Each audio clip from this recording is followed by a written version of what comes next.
بسم اللہ الرحمن الرحیم۔ السلام علیکم ورحمۃ اللہ وبرکاتہ۔ چینل کو ضرور سبسکرائب کریں۔ اللہ تعالیٰ نے انسان کو پیدا کرنے سے بہت پہلے ہی زمین و آسمان بنا لیے تھے، اور اس وقت انسانی زندگی ابتدائی حالت میں تھی۔ حضرت آدم علیہ السلام اور حضرت حوا علیہ السلام زمین پر آباد ہوئے تو ان کے ہاں کئی بچے پیدا ہوئے۔ ان میں سے 2 لڑکوں کے نام حابیل اور قابیل تھے۔ قابیل عمر میں بڑا تھا، وہ کسان تھا اور فصلیں اگاتا تھا۔ حابیل ایک چرواہا تھا، حابیل نیک نوجوان تھا، جبکہ قابیل ظالم تھا۔ وہاں ایک خاتون تھی، دونوں بھائی چاہتے تھے کہ اس خاتون سے اس کی شادی ہو جائے۔ اس طرح جھگڑا شروع ہو گیا۔ ان کے والد نے کہا کہ دونوں اللہ تعالیٰ کو اپنی اپنی قربانی پیش کریں، جس کی قربانی قبول ہو گئی اس کی شادی اس خاتون سے ہو جائے گی۔ حابیل نے اپنے ریوڑ کی ایک بھیڑ قربانی کے لیے لی، قابیل نے اپنی فصل میں سے اناج کا ایک ڈھیر لگا دیا۔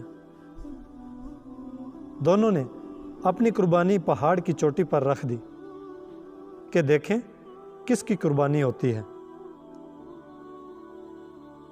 آسمان سے ایک آگ آئی جس نے حابیل کی بکری کو جلا ڈالا۔ قابیل کے اناج کا ڈھیر ویسے ہی پڑا رہا۔ اس کا مطلب تھا کہ حابیل کی قربانی قبول ہو گئی اور قابیل کی قربانی قبول نہیں ہوئی۔ قابیل حابیل سے حسد کرنے لگا۔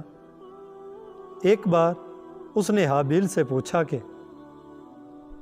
تمہاری قربانی کیوں قبول ہوئی اور میری قربانی کیوں قبول نہیں ہوئی؟ حابیل نے کہا کہ قربانی صرف اسی کی قبول ہوتی ہے جو نیک ہوتا ہے۔ یہ سن کر قابیل کو اس قدر غصہ آیا کہ اس نے حابیل کو مار ڈالا۔ اب قابیل کو سمجھ نہیں آ رہا تھا کہ حابیل کی لاش کا کیا کرے۔